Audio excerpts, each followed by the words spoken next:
Okay, we have a split decision. It was a close round. Yes, that does mean it's close to be. And the decision is a 2-1 in favor of the con.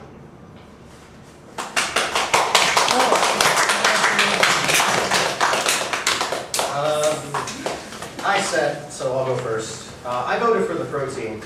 And the reason why I voted for the pro team was that I felt that neither team, even though you're kind of talking about your arguments in the last speech, neither team is doing a good job to explain what the actual impacts of those arguments are. You say it hurts educational television, but you never say why educational television is important. You say, and okay, so I think you're probably right, you're winning your argument about educational television. You make the argument that ads are bad because it hurts kids physically, morally, and all this stuff. But you're not describing what that means, right? You're not describing what your impacts mean. And so kind of in the end, the way that I evaluate it is, even though since neither team is doing that work to explain why their impacts matter, I kind of default to yours because if it hurts them physically and mentally, that's at least some sort of tangible impact I can hold on to versus saying it hurts educational television. It has no impact. I think that the one thing that you should have done in your last speech is extend the parents' arguments, that parents are more important.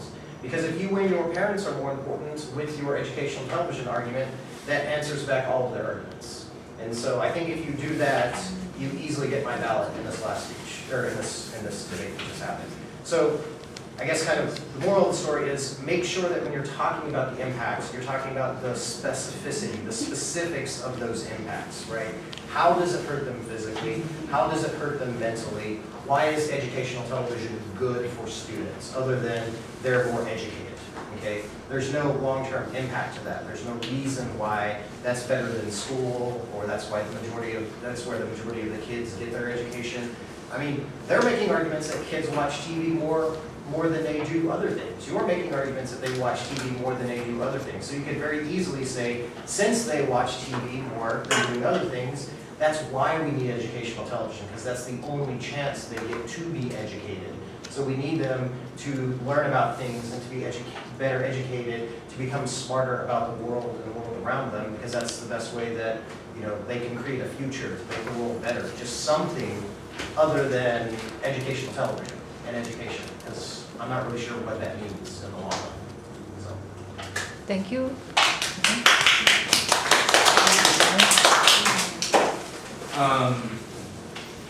Yeah, I voted obviously for the con team. One issue that I've seen at this tournament in every round I've judged, including this one, is that students are answering arguments with cards that don't really answer that argument directly, right? So if you say something like answer to parents from the pro team, like the con team says parents will teach the kids, and your guys' answer to that was obesity. That doesn't answer that, because they're saying that the parents will take care of them, and you're saying, well, ads will make kids fat. Well, ads making kids, that doesn't apply there. So a lot of your answers were not really answers to their arguments at all. And then Gloria's speech had a lot more just extended on the parents over and over again. So also, I really like how the con team, you guys did really well this time because you extended your arguments, right? So Tiffany, you had a good first speech, and then Gloria, you did really well because you extended the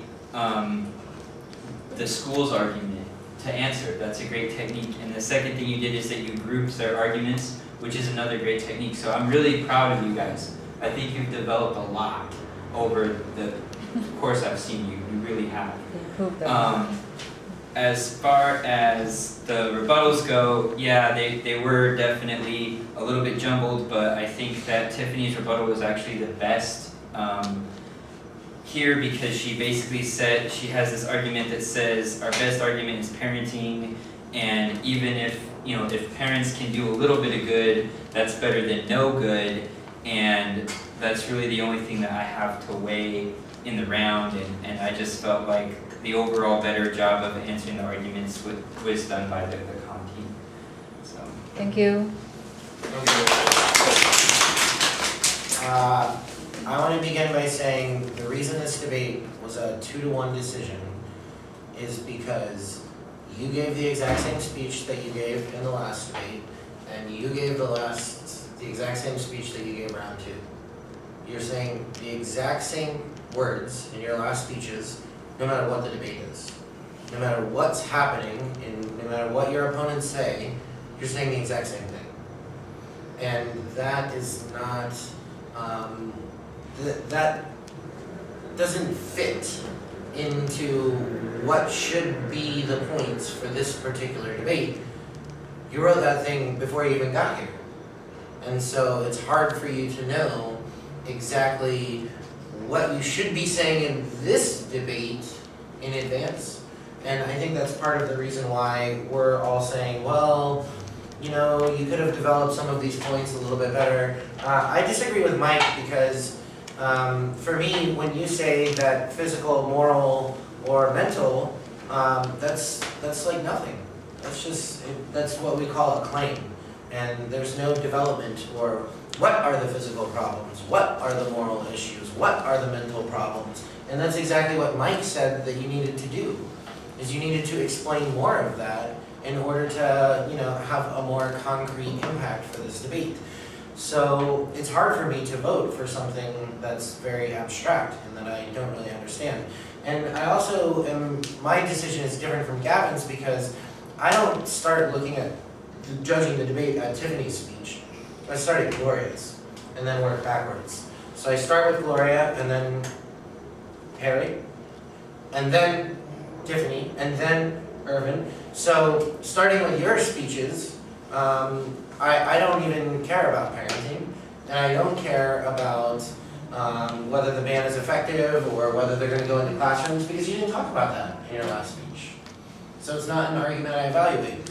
Just like from them, I don't evaluate really alcohol or obesity because it's not really mentioned in their last speech.